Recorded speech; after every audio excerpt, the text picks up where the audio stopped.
back to 6.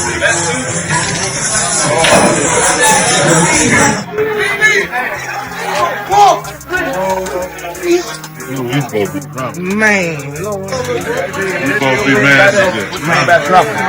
Oh, you mad? That nigga gonna have $1,000 out there. Everybody in Texas know what the play is. If you rapping, you celebrity, if you like the strip club, you like to do this, you check in with them, they bringing them bad dice on you.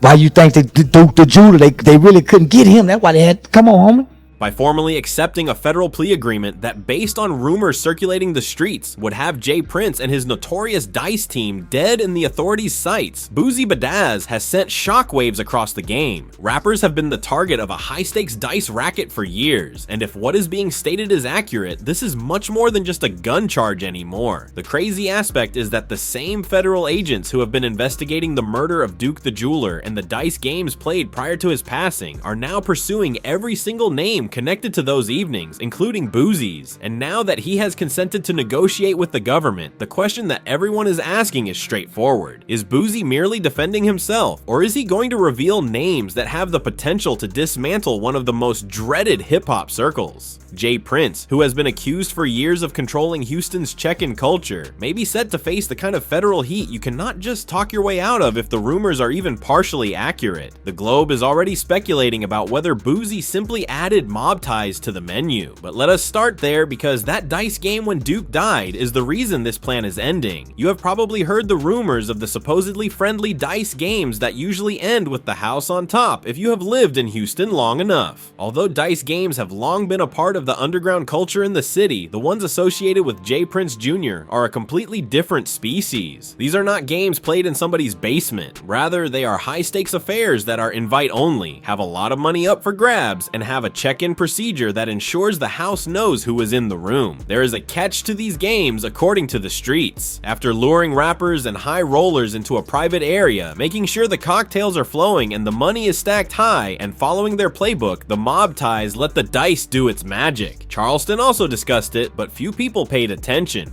Everybody in Texas know what the play is. If you rapping, you celebrity, if you like the strip club, you like to do this, you check in with them, they bringing them bad dice on you.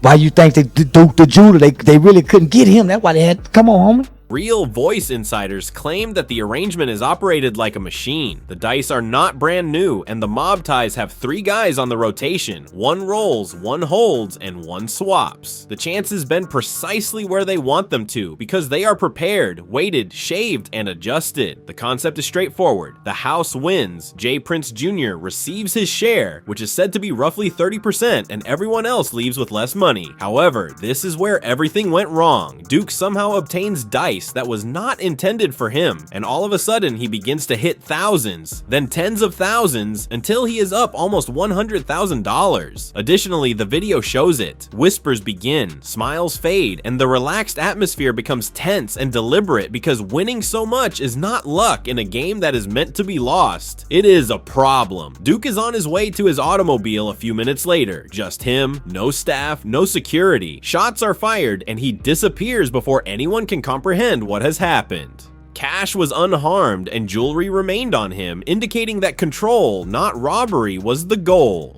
Duke also broke the control of the system that night. Duke the Jeweler was not merely a name that happened to be in the mix. With a client list that most rappers would kill for, unique pieces valued at millions, a reputation for excellence, and a personality that made him a mainstay at hip-hop events, the man was a well-respected jeweler in Chicago. It was all business when Boozy invited him to Houston. Boozy ended up with that bag. Boozy now explains that he was ordered to hold it during the game by Duke, and it simply remained in his possession following the shooting. It is not that easy though. Federal officials say they have video, text threads, and testimony that position Boozy's circle in the middle of Duke's last hours. Duke's phone went black immediately after pinging close to Boozy's recording studio, indicates that it is receiving full attention. Because of this, the Louis Vuitton bag in this tale is more than just a piece of luggage. Perhaps that is what led to Boozy's name appearing in federal records. This is the point at which Boozy's situation becomes extremely risky, and the reason why some people people believe that this plea agreement may involve more than just the 2023 gun case. The murder investigation of Duke the Jeweler was not grouped with Boosie's previous court cases by federal prosecutors. They intentionally split it apart, which is a traditional pressure tactic. The feds isolate a case like this because it provides them leverage and allows them to keep the heat laser focused. They can offer some tolerance in one instance in return for information in another. Also, Boosie's team has a lot of issues with the Duke case. Hey, the internet, y'all got us all the way up. We met that dude, Duke the Jeweler, the night before. We was gambling. The next day, dude followed us to the concert. When we left out the concert, we under the garage. Dude went to his car by himself and walked down to the parking lot. That's when somebody tried to kill him. First, before it abruptly went dark, Duke's phone, the final digital breadcrumb of his life, pinged close to Boosie's recording studio. The feds do not ignore that kind of detail. The element that Boosie cannot control is the rumors that are already being discussed by some of his own colleagues. It snowballs after the feds get one person to crack. Timelines become jumbled, stories start to change, and giving in to the feds' demands is the simplest way to stay safe. Cutting a deal may seem like the only option if you are Boosie, sitting there with a federal gun case on the table, a murder investigation on the side, and members in your gang possibly flipping. In this instance, there are just two individuals to turn on, J. Prince Jr. and his father, J. Prince. J. Prince Jr. has already overseen two of the most well-known dice games that ended tragically.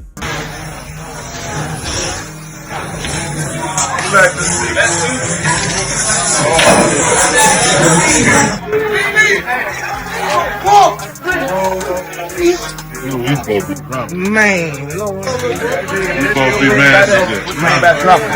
Oh, you know, good. That nigga gonna have $1,000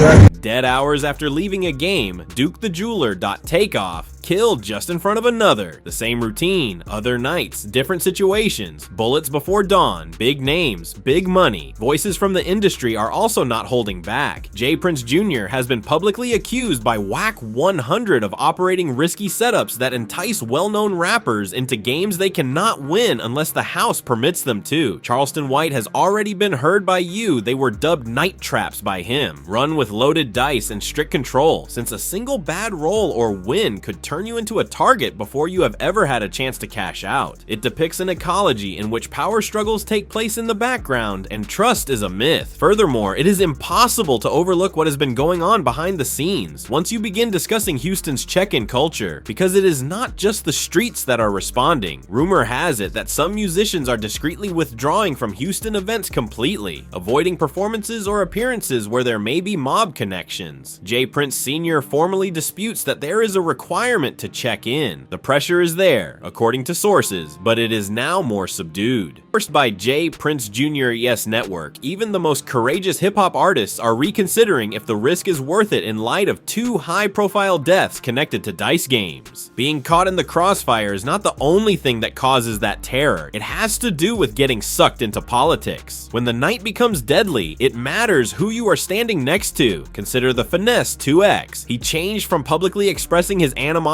toward J. Prince Jr. to accusing him of being financially defrauded and making insinuations of disrespect behind closed doors. Their relationship then became much more strained as allegations of a baby mama scandal began to circulate. Whether it is true or not, the drama fueled the debate that J. Prince Jr. is losing supporters more quickly than he can win them back. Labels are also taking notice, so it is not just artists who are feeling the heat. Record executives are subtly warning their personnel to avoid the dice game because of the controversy surrounding it and the violence that has surrounded it. For this reason, if Boosie does indeed begin naming names, it might not just rock Houston, but also rock the rap industry as a whole. The FBI, DEA, ATF, and ICE have all collaborated with HPD to take down violent street gangs and whole narcotics rings in recent federal sweeps in the city. The problem is that these operations involved more than just apprehending low-level players. From the street shooters to those handling the money, they were about taking down entire organizations. If they determined that mob ties are the next step, they might follow that precise blueprint. Every relationship, favor, and off-the-record action in that network is scrutinized by government task groups. However, one piece of concrete evidence, such as a leaked film from those Dice nights, could be enough to throw the whole thing apart. It would not be merely rumors if there was evidence of who was present, who was managing the funds, or who approved particular plays. It would be material for closing a case, and that is where things get risky for Boozy. The feds might provide him protection in return for information if he is genuinely cooperating. However, that level of security can make you a target in the streets. People will cease whispering about you and start mentioning you in threats if they believe you are supporting the opposition.